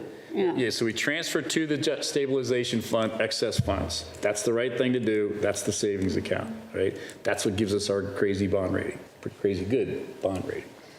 Transfer from the stabilization fund. So we can take that one off the warrant if we're not going to use it. But appropriation is still in its, Yeah, I would leave this one out for right now, too. Let's pass on that for right now. I would likely think that that will not happen based on everything we've done today with the budget, or to date with the budget. Yeah. But let's just not paint ourselves into a corner. Transfer to the capital expense stabilization fund. Yes? Yes. Yes. Yes. Transfer from the capital expense stabilization fund. Same. I think we should pass on that one for right now. Everybody agree? That's a pass. Transfer to the school special education reserve fund. Yes? Yes. Pay-as-you-go capital expenses. Should we wait until we don't have recommendations yet from, we don't have all the recommendations from CIC yet. And there's quite a list there, and there's a bunch of money there. We went through a lot of that, but yeah, if capital improvements hasn't finalized there, Yeah, they have then to. I think we should respect that process. Let's pass on that for now. Water Department Vehicle, W3. Perhaps the same for these, some of these other capital, we don't have all the CIC. Yeah, let's pass on that. Everybody okay with passing on that? Water Vehicle Replacement 1, W1, pass on that. Okay. Townwide Water Main Flushing Program. Is that Another one of those capital items we should hold off on. okay, we'll pass that. That's really a capital item, though. Okay. Grove Street Tank Design, yep, pass on that. Water Department, pass. Vehicle W9, we're going to pass on that. Supplemental appropriations for, somebody else want to read that, please? for the MWRA connection design work? You guys decide. Okay, so is that been recommended, its recommendations yet? I believe they did recommend. Yeah, I would like to go ahead with that if everyone's comfortable. It's also part of the CIC list, or? Yes. Okay. So we're waiting for all of those anyways, right? What did you say it's part of? Sorry. The CIC recommendations? They did recommend it. They recommended it, so I'm comfortable voting yes tonight unless, so, Oh, they recommended? yeah. Okay. CSC did. All right, I'll be yes. Yeah, Yes. then I'm yes too. I have a question. I mean, I read this, and as I was reading it in the list of things, all of these vehicles and stuff were there for the water department, but W9 doesn't appear till after in the article. It doesn't appear on the list. Is there a reason for that? They added another vehicle. And what I was reading, they had two vehicles, the flushing program, the tank, and then at the bottom, this other vehicle replacement, which I didn't see in my, We passed on that? huh? Since we passed on that, should we? We're passing on it now, but it's got to We come. already did pass on it, but that means we're going to talk about it at a future meeting. Yeah, okay, appropriations. So we've passed on that one, and you guys are on this next one. You four are on this next one. I think we just had We three yes. voted yes. Yeah, we had 3 yes on that. Yes. Is everybody a yes on the one I'm not going to say? Three of us voted yes, which is a majority. 3 of us voted on supplemental appropriation for MWRA connection design work. I saw that. Are you? Oh. Okay, we need the design work very much. I'll vote Okay. yes on that. So I'm back in. Fruit Street Wastewater Treatment Facility, screen system replacement. That's a capital as well, right? We're going to pass for now. Sewer main replacement design, pass. Adaptive playground at Marathon Elementary School. Still outstanding with CIC. It is. They have not recommended. Community preservation funds. Community preservation So funds. that's the article that puts the money in the various buckets of, So that, They do I'm a that. yes on that. Okay. Yes. Yes. Everybody a yes on that? Yes. Community preservation recommendations. Are they done with the So that's a recommendations? long list of projects. Probably should review those. Yeah, I'd like to go through them all first, because there's a lot this year. Pass on that for now. Accept the gift of land at 0 John Matthew Road. Yes. Yes. It's my old neighborhood. Gift of land Franklin Road. Yes. Just confirming, town manager recommends yes on both of those. Yes. Temporary easement at 32 Chestnut Street for sidewalk construction. Yes. Yes. But Recommended? I just wonder why we Yes. need an easement for one address. Well, I don't know, actually, I don't know if CIC has recommended this, but it is I mean, a, for putting in a whole sidewalk. Passing this one till we get that it's confirmed. associated with a project that town meeting already approved. It's just a temporary easement to go with. You just need to do construction, just like out Yeah, here. okay, I know what a construction. Town-funded legal review of 500-acre land transfer. This is a citizen's petition, and there isn't a dollar amount associated with I it. have no idea what it is. I'm going to pass myself. Yeah. Pass.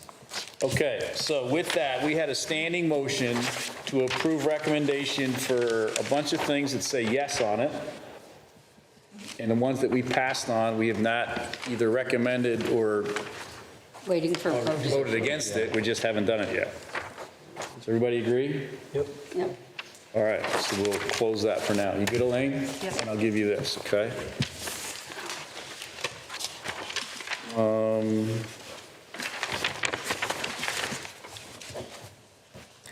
And then town meeting.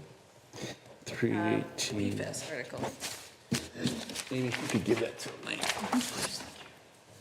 Okay. So also on this agenda item, we were just going to discuss the PFAS article. So Sean McAuliffe is here to talk about the PFAS article, as we discussed at the last meeting. Okay, a little bit more background, please. So there's a resolution that the select board submitted that's on the warrant, and the resolution is regarding encouraging people to test their private wells for PFAS contamination. And so at the last meeting, the board thought it would make sense to hear some more information about private well testing for PFAS and the ramifications of that from the health department, and so Sean McAuliffe is here to talk about that. Got it. Everybody good? Yep. Sean, please. You all have copies of the Which section is it on the? DEP presentation? Oh, So, I think sorry, yeah, perfect. no, I just, where on the warrant is it? What's the title? I know we read it last time, so. Here, last item. The last, okay, thank you. So if you go to page 17, it's in the middle of the document, it says Mass DEP's role, PFAS release to the environment. It's just like this. And I'll roll right through this. Mass DEP's role, PFAS releases to the environment, yeah? So, quick background, the DEP has been adding some nuance to their policy on how they're going to handle PFAS in private wells. They make it clear that they don't have any oversight over private wells. However, if you identify a release by having a release condition in your private well, that's when they step in. So, points that you had made, Brian, was that if someone identifies PFAS at a concentration greater than 20 parts per trillion, and I'll get into 90 parts per trillion, but anything over 20 parts per trillion, you trigger a reporting requirement. And if you move to, so it would be page 20, you can see the notification criteria where it says PFAS over 20, you have, it says, where it says 2-hour notification requirement, that is for anything over 90 parts per trillion. So were you to identify over 90 parts per trillion, you would have a 2-hour notification requirement to the Mass DEP. If you have over 20 parts per trillion and you're within a protective radius of a water supply or within 500 feet of another private water supply well, you have a 72-hour notice requirement. On the following page, the DEP is, for the first time, being quite clear. Sampling a private well may trigger a legal notification obligation on the part of the homeowner if the result is equal to or greater than the reportable concentration GW1 reportable concentration. It's kind of redundant, but so by definition, any home that has a private well on it would fall into the RC GW1 reportable concentration. And the Mass DEP is saying just below, it's what they would like us to do is discuss the potential implications before sampling occurs, because the last thing we would want, and you had brought this up at the last select board meeting, is if I identify 25 parts per trillion in my well, now I have a reporting requirement. The DEP will assign a release tracking number to my property. I will have obligations to, the easiest obligation is to meet or to address this requirement by installing a point of entry treatment system. And then you'll be held under a regulatory obligation to mitigate this release situation. So, one of my concerns is that, there are people living on the edge, and if now they have got an order to install a $10,000 treatment system, it might crush them. What you do have is you've got me and several other residents in town that are environmental consultants. So what we've been successful in doing to date is when we've identified a release situation, there has been one where a resident identified a concentration over 20, I was able to step in with the Department of Environmental Protection and get them assigned a downgradient property status, which releases them from really any remedial responsibilities. So they have a stay on from having to do any remedial work. And in this case, that stay really kept this family in their home. But we did a similar thing with the YMCA, and they have a downgradient property status, and we've worked through some other issues with other landowners in town to help them with the DEP. But I think this speaks to what we really need to do is provide them guidance on when they should sample. We've been talking, kicking around possibly developing like a heat map where if you're in like a green area and you're interested in evaluating your water quality or whether or not your well has PFAS in it, then if you're in a green area, you should be okay. Out of the data that the DEP has shared with me, with that one exception, where they had an exceedance, the other 6 wells were all below 10 parts per trillion. So, and what the DEP has been doing is, asking residents around these known contamination issues if they would volunteer to have the DEP come in and do the testing. What I've asked is that if you're going to do that, I would like you to extend, a downgradient property status to these residents so that it doesn't put them into financial jeopardy. Because at the end of the day, the last thing we want to do with our residents is to introduce a condition and a reportable condition at the time of sale that could negatively impact the value of their property. This is what I used to do, as a consultant for a big industry, and it's why I've got a working relationship with the DEP. So I think I think we have a way forward where we can develop a good educational tool, where we can provide residents some good, solid advice on what to do. And, I'm going to work with the DEP to figure out, any other ways that I can get them in to do analysis for free and no risk to residents. Yeah, and not trigger.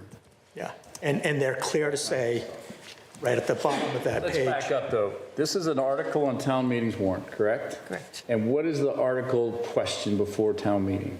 It's a resolution to encourage people to test for PFAS. Who's sponsoring the article? The select board, Who's presenting this article? member of the board. We have to figure that out, because whoever presents this is going to confuse the hell out of the members of town meeting. Right? This is not an easy topic to get your head around, and it's going to be very difficult to concisely put forward a message about why we're having this resolution in front of town meeting. If there's any article we have at risk sponsoring and going in front of town meeting, this is the one, and it's it's a resolution that's not a $125 million budget. That's easy. This is going to be the thing that's going to be a nightmare. So how are we going to do that? You got to think about that. There's time to work on the wording and your strategy in this regard. Work on the wording, and I was talking to Lance and Elaine briefly, is that taking out, some of the sensitive and probably, more complex areas like testing or self-testing, and make it more of a awareness resolution for, near future, because this is an evolving area and laws are changing and all that. So there might be variety of complexity in the discussion, and I agree with you. This might, become more sensitive than needs to be and defeat the original purpose, which is, bring awareness.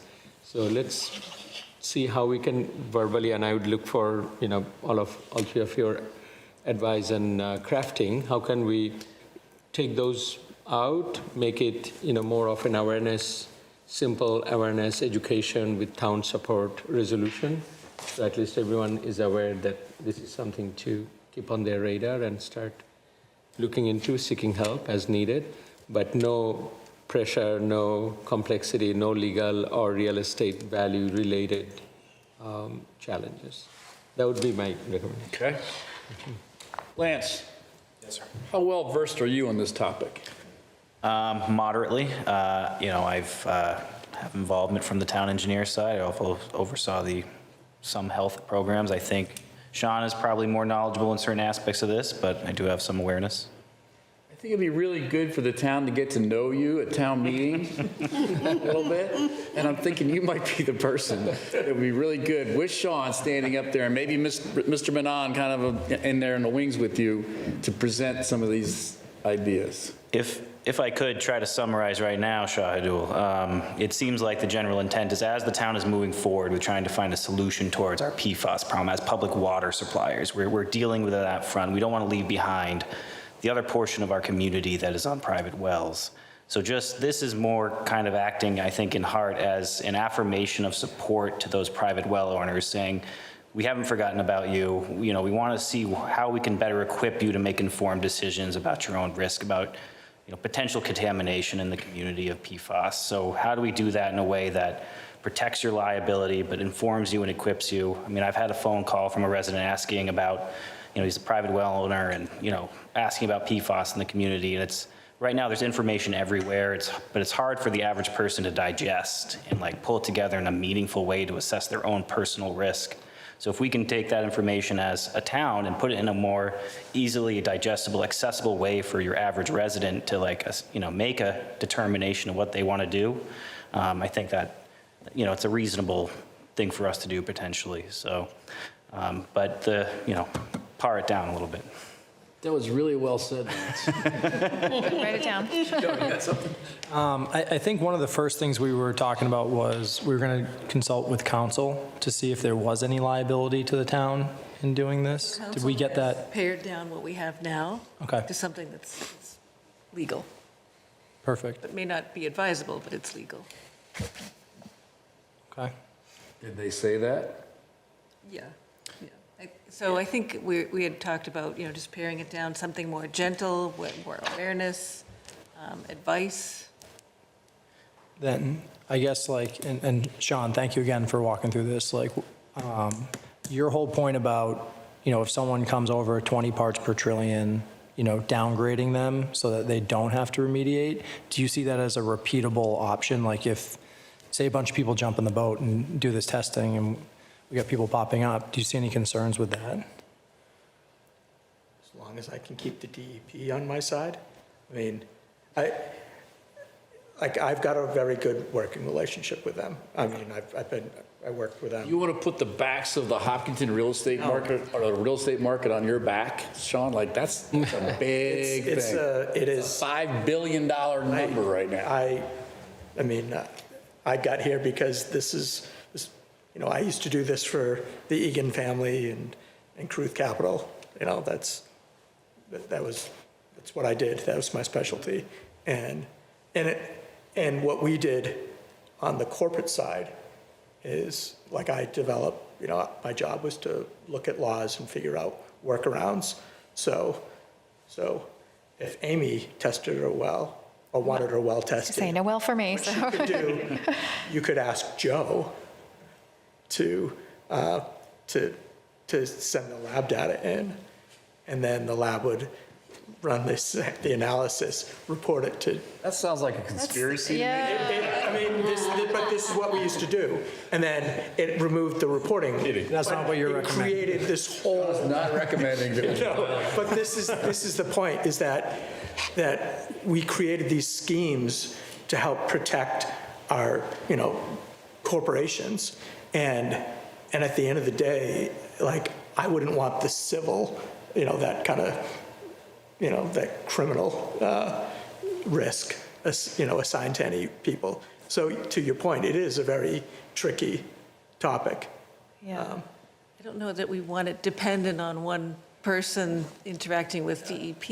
No, that's what I'm saying. Like, Because you're going to carry an awful lot of weight. Not every resident will go to the Board of Health either. And also, what if the first dozen people over the next few years, it goes through no problem, and then it stops after that, right? To me, that's a very realistic thing. And then who's on the hook? They're like, well, why'd everyone else get downgraded and I didn't?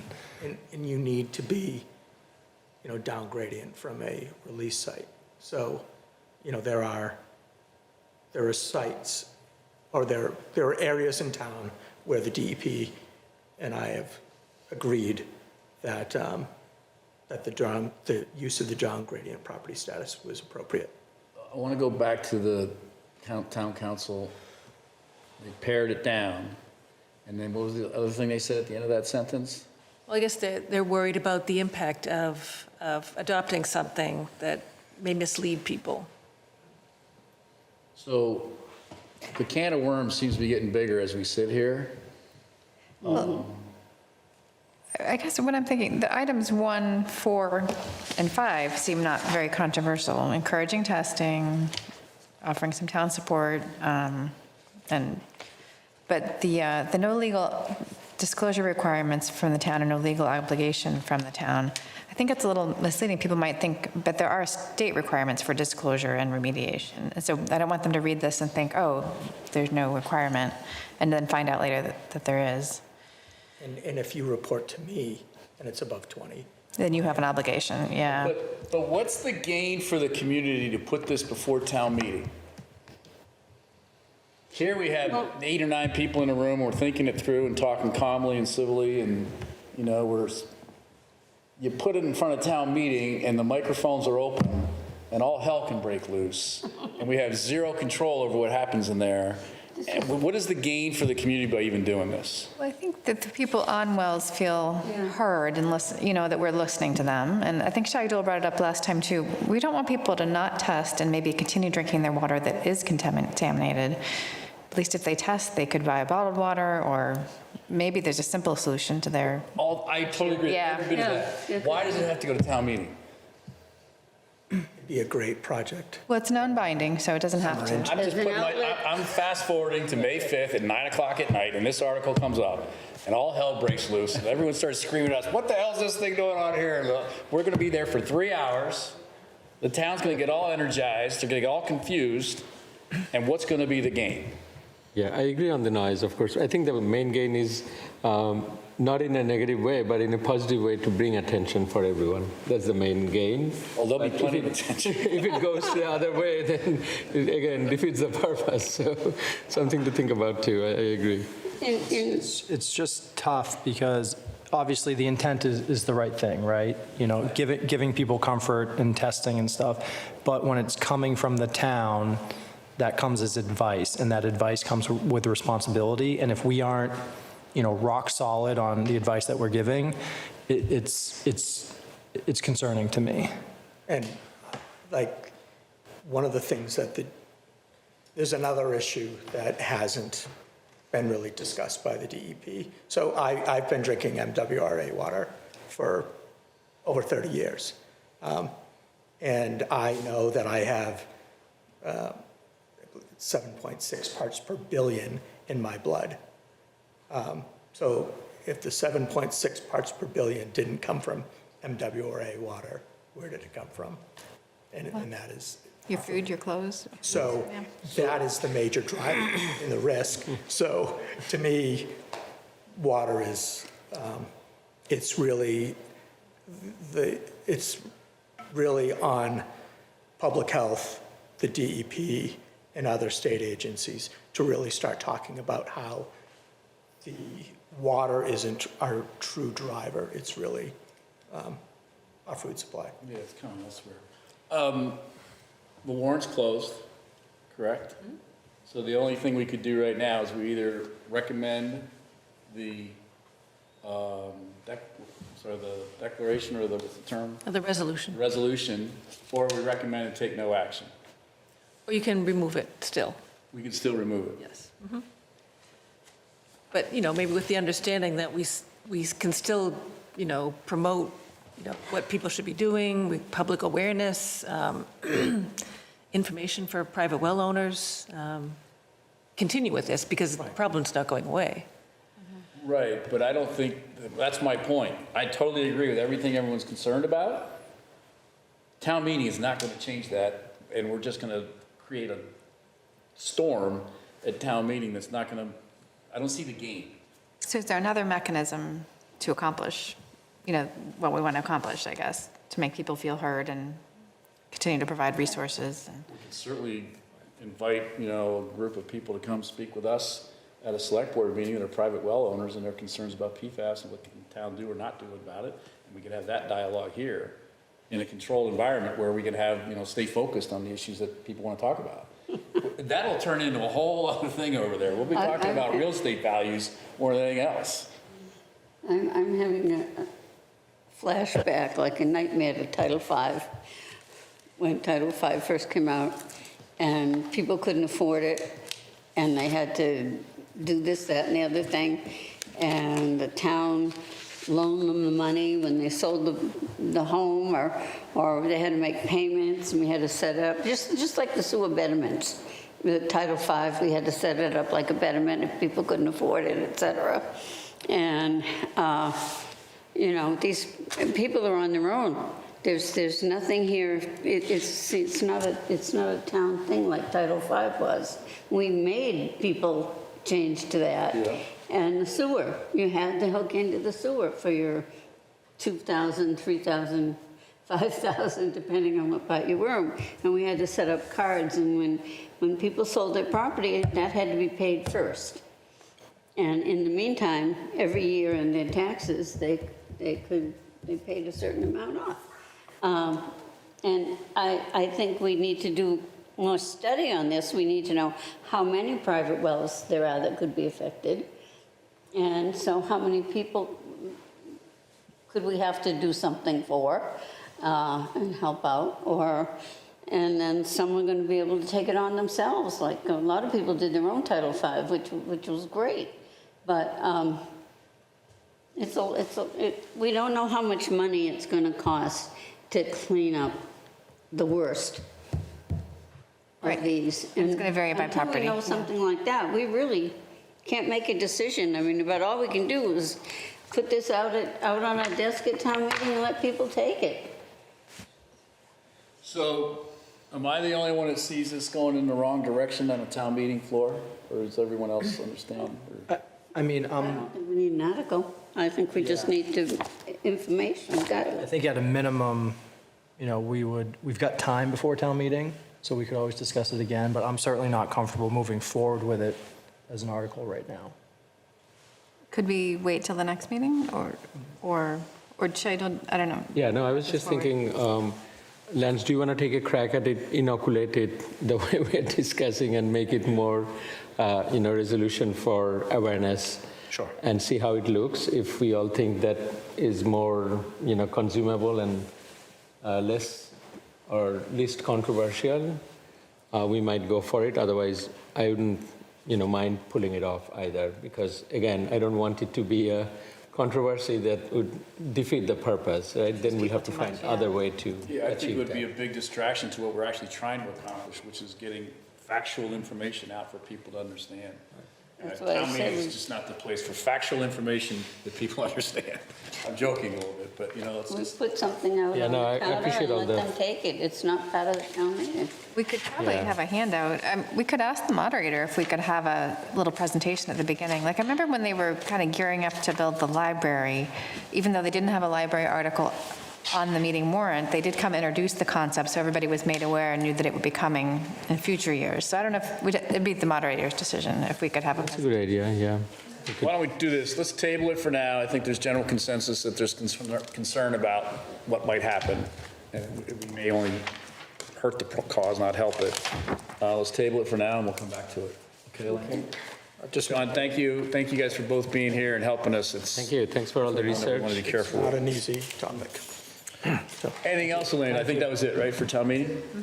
Okay, item number 8 on the agenda is the town manager report. Just a few things regarding the Main Street Corridor project. The first phase of Comcast's work, pulling the coax cable into the new underground infrastructure, should be completed by March 15th, which has passed. There's still a large amount of work left for them to complete. Verizon will start its work once Comcast has completed the work. Amarella will assist Comcast and Verizon with extending the new underground conduits into buildings. And existing utility poles located between the police station and Ash Street will be removed by Verizon. And they may remove the poles as their work progresses or remove them all at once as the work is completed. And there are no new town position vacancies to report at this meeting. Okay, anybody have questions, comments? No, I was looking at your, or sorry, if I may. In the chart here about, it's taking that long to hire when we've approved it to post, and then it gets posted the next week, and it's 2 or 3 months before we can get someone in place, it sounds like. Takes that long. And some positions are harder to fill than others. So the hiring market is tight, I guess. Okay. Anybody else? Oh, good. All set, Elaine? Yes. Liaison reports. Mr. Manon. Not much. I spoke to the library about their resolution, or about their warrant. They're going to come, I think, on the 8th. So we'll discuss more. But nothing else at this time. Ms. Lafreniere. I've been talking to Dottie Ferreter, and she's keeping me up to date on what the Marathon Committee's progress that they're making for the marathon, so that's good. And the MWRTA meeting is the 31st, Monday the 31st, and I have let them know that I will be going to that. And that's all I've got right now.